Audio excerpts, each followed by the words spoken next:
Sermon 88 de saint Augustin, l'aveuglement spirituel, suite.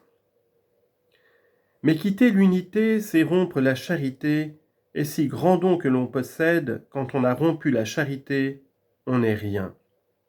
On parlerait en vain les langues des hommes et des anges, on connaîtrait en vain tous les mystères, en vain aurait-on toute la foi jusqu'à transporter les montagnes, distribuerait-on aux pauvres tous ses biens et livrerait-on son corps aux flammes.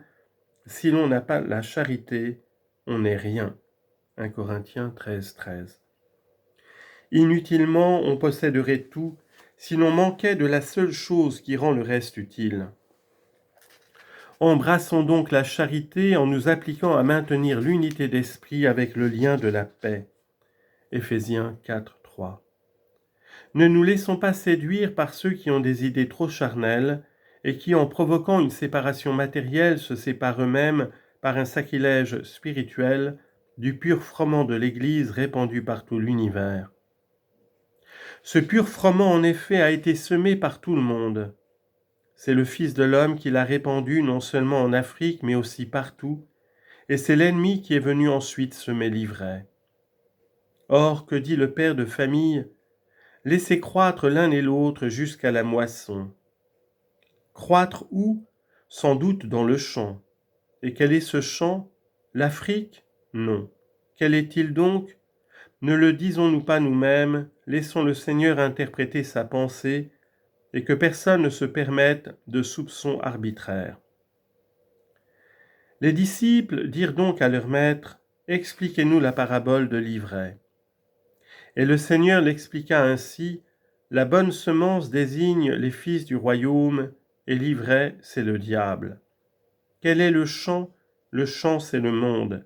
Et la moisson est la fin du siècle.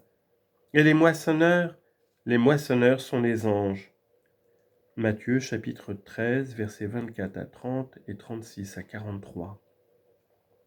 Mais l'Afrique est-elle le monde ?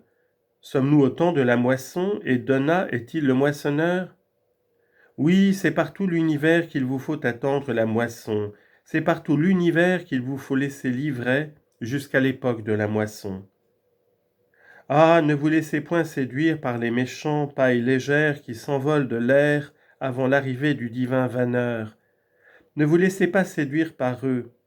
Arrêtez-les à cette parabole de l'ivraie, elle suffit pour les confondre, et ne leur laissez plus dire « un tel a livré les Écritures ». Non, c'est celui-là qui les a livrés. Quel que soit d'ailleurs celui qui les a livrés, est-ce que l'infidélité de ses traditeurs rendra vaine la fidélité de Dieu ? Et quelle est cette fidélité de Dieu ? Celle que Dieu a promise à Abraham quand il lui a dit « Dans ta race seront bénies toutes les nations ». Genèse 22, 18. Quelle est-elle encore ? Laissez croître l'un et l'autre jusqu'à la moisson. Croître où ? Dans le champ. Qu'est-ce à dire dans le champ ? C'est-à-dire dans le monde. Ici, on nous arrête. On avait vu, dit-on, le bon grain et l'ivraie croître dans le monde, mais il n'y a plus guère de froment. Il n'y en a plus que dans notre pays et au milieu de nous, si peu nombreux que nous soyons. Le Seigneur ne te permet pas de donner l'interprétation qui te plaît. C'est lui qui t'a expliqué cette parabole et il te ferme la bouche, bouche sacrilège, bouche impie, bouche souillée, bouche qui se contredit et qui contredit en même temps le divin testateur des dispositions qui t'appellent à son héritage. Comment te ferme-t-il la bouche ? En disant « Laissez l'un et l'autre croître jusqu'à la moisson ». Si donc ce temps de la moisson est arrivé, croyons qu'il n'y a plus guère de froment, et pourtant même alors on ne pourra dire qu'il n'y en a guère, puisqu'il sera serré dans le grenier. Voici en effet ce qui est écrit, recueillez d'abord l'ivraie et mettez-la en gerbe pour la brûler, quant au froment, enfermez-le dans mon grenier. Mais s'ils doivent croître jusqu'à la moisson et être ensuite enfermés, quand donc, tête opiniâtre et impie, les verra-t-on diminuer ? Comparé en même temps à l'ivraie et à la paille, le bon grain, je l'accorde, est en petite quantité. cependant il croît jusqu'à la moisson aussi bien que l'ivraie. Lors en effet que l'iniquité se multiplie, la charité se refroidit dans un grand nombre, l'ivraie croît et la paille aussi. Mais le bon grain ne saurait manquer partout, puisqu'en persévérant jusqu'à la fin, il assure sa conservation. Matthieu 24, 12 à 13. Il s'ensuit que jusqu'à la moisson, il croît avec l'ivraie. D'autre part, si la multitude des méchants a fait dire, penses-tu que le Fils de l'homme, en venant sur la terre, y trouvera encore de la foi? Luc 18, 8. Et ce mot de terre désigne tous ceux qui, en violant la loi, se rendent les imitateurs de celui à qui il a été dit « Tu es terre et tu retourneras en terre ». Genèse 3, 19. Il est dit aussi à cause du grand nombre des bons et en considération du patriarche à qui s'adressait cette promesse, ta postérité se multipliera comme les étoiles du ciel et comme le sable de la mer. Genèse 15, 5 et Genèse 22, 17. Il est donc dit que beaucoup viendront d'Orient et d'Occident et prendront place avec Abraham et Isaac dans le royaume de Dieu. Matthieu 8, 11. Donc, encore une fois, le bon grain et l'ivraie croissent jusqu'à la moisson. Et s'il y a dans les Écritures des passages particuliers qui s'appliquent à l'ivraie ou à la paille, il en est d'autres pour le bon grain. Ne pas les comprendre, c'est tout confondre et mériter d'être confondu. C'est se laisser tellement emporter aux aboiements d'une passion aveugle que l'éclat même de la vérité ne saurait imposer silence. Voici, reprennent-ils, des paroles d'un prophète. Éloignez-vous, sortez de là, ne touchez pas ce qui est impur. Isaïe 3, 11. Comment souffrir les méchants pour conserver la paix, puisqu'il nous est commandé de sortir et de nous éloigner d'eux pour ne toucher pas ce qui est impur? Nous, mes frères, nous entendons cet éloignement dans un sens spirituel et eux dans un sens matériel. Moi aussi je crie avec le prophète, quoi que nous soyons, Dieu nous emploie comme des instruments à votre service, et nous vous crions, nous vous disons, éloignez-vous, sortez de là, ne touchez pas ce qui est impur. Évitez de le toucher non de corps mais de cœur. Qu'est-ce que toucher ce qui est impur, sinon consentir au péché d'autrui? Et qu'est-ce qu'en sortir, sinon faire ce que réclame la correction des méchants, et autant que chacun en est capable dans sa dignité et son rang, et sans altérer la paix? Tu es fâché de voir cet homme pécher. Tu n'as point touché ce qui est impur. Tu l'as réprimandé, tu l'as corrigé, tu l'as averti, tu as même eu recours selon le besoin à un châtiment convenable, mais sans rompre l'unité, tu en es sorti. Examinez ce qu'ont fait les saints, car nous ne voulons point paraître vous donner ici notre interprétation particulière, et nous devons entendre ce passage comme ils l'ont entendu. Sortez de là, dit le prophète. J'explique d'abord cette parole d'après le sens qu'on lui donne habituellement. Je montre ensuite que ce n'est pas un sentiment qui me soit personnel.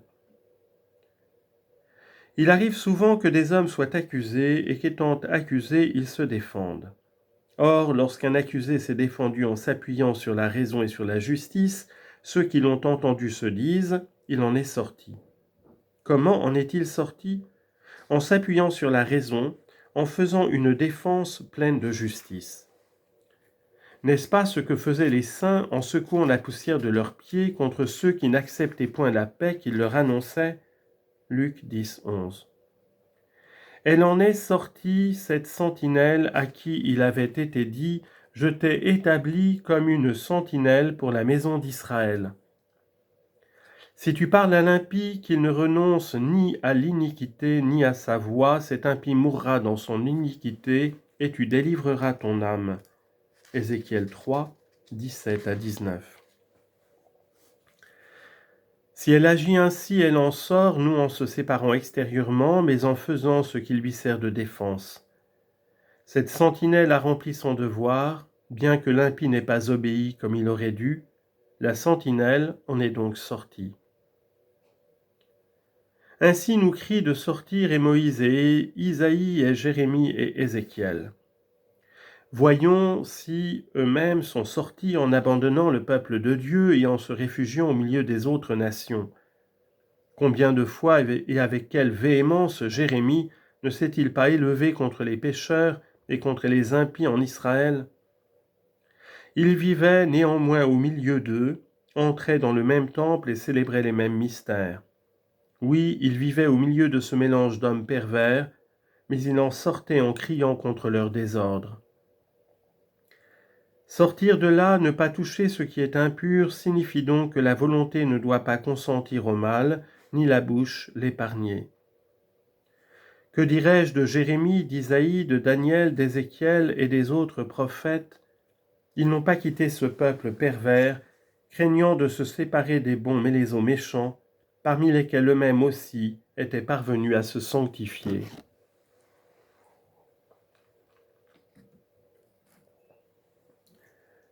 Au moment même où Moïse recevait la loi au sommet de la montagne, vous savez, mes frères, que le peuple resté en bas se fit une idole. C'était le peuple de Dieu, le peuple conduit à travers les flots dociles de la mer Rouge qui avait englouti l'armée égyptienne, poursuivant Israël. Eh bien, après tant de prodiges et de si étonnants miracles qui avaient semé en Égypte des châtiments et la mort, protégé et sauvé les Hébreux, ceux-ci ne laissèrent pas de demander une idole, de l'obtenir par violence, de la fabriquer, de l'adorer, de lui sacrifier même. Dieu fait connaître ce crime à son serviteur et lui annonce en même temps qu'il va faire disparaître les coupables de devant sa face. Moïse intercède avant de rejoindre ce peuple. C'était bien l'occasion de s'éloigner de ce milieu, comme disent les donatistes, afin de ne pas toucher ce qui est impur, de ne vivre pas au milieu des coupables. Mais il n'en fit rien. Et pour empêcher de croire que sa conduite fut inspirée par le besoin plutôt que par la charité, Dieu lui offrit un autre peuple. Je ferai de toi, lui disait-il, une grande nation, afin de pouvoir anéantir cette race coupable. Moïse n'accepte point. Il demeure uni à ses pécheurs, il prie pour eux. Et comment prie-t-il? Ah, mes frères, quel témoignage d'affection! Comment prie-t-il? Reconnaissez ici cette charité en quelque sorte maternelle dont il a été entre nous si souvent question.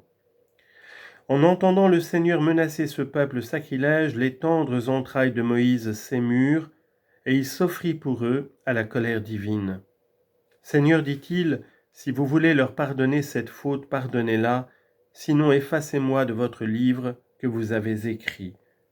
Exode 32, versets 31 à 32. Quelles entrailles paternelles et maternelles tout à la fois! Avec quelle tranquillité il parlait ainsi, l'œil fixé sur la justice et la miséricorde de Dieu, car Dieu étant juste, il ne pouvait perdre le juste, et miséricordieux, il devait pardonner aux pécheurs.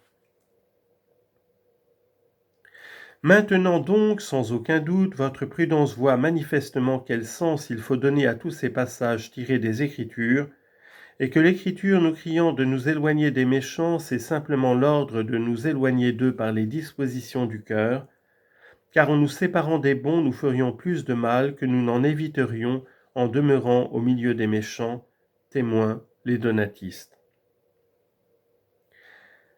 Ah, s'ils étaient vraiment bons, si par conséquent ils faisaient des observations aux méchants au lieu de diffamer méchamment les bons, qui donc ne supporteraient-ils pas, après qu'ils ont reçu comme parfaitement innocents les maximinianistes, auparavant condamnés par eux comme de grands coupables? Oui, sans aucun doute, un prophète a dit « Éloignez-vous et sortez de là, ne touchez pas ce qui est impur ». Mais pour comprendre ces paroles, j'interroge sa conduite. Celle-ci m'explique-tu celle-là? Celle-ci m'explique celle-là. Éloignez-vous, dit-il. À qui parle-t-il? Au juste, certainement. De qui veut-il qu'il s'éloigne? Des pécheurs et des impies. Mais lui, s'en est-il éloigné? Je le cherche et je découvre que non. Par conséquent, il comprenait différemment. N'aurait-il pas fait le premier ce qu'il exigeait? Mais s'il s'est séparé de cœur, il a adressé des observations, des reproches. En s'abstenant de consentir au mal, il n'a point touché ce qui est impur, et en faisant des réprimandes, il est sorti innocemment aux yeux de Dieu, et si Dieu ne lui a point reproché de péché personnel, c'est qu'il n'en a pas fait. Les péchés d'autrui, c'est qu'il n'a pas omis de parler, d'orgueil enfin, c'est qu'il a demeuré dans l'unité. Vous donc aussi, mes frères, tous ceux que vous connaissez au milieu de vous d'hommes encore appesantis sous l'amour du monde, d'avares, de parjures, d'adultères, de passionnés pour les vains spectacles, ceux qui consultent les astrologues, les fanatiques, les augures, les aruspices, tous ceux que vous connaissez d'ivrognes, de voluptueux, tous ceux enfin qui font le mal au milieu de vous, désapprouvez-les de toutes vos forces, afin de vous séparer d'eux par le cœur, reprenez-les afin d'en sortir, et gardez-vous de consentir afin de ne pas toucher à ce qui est impur.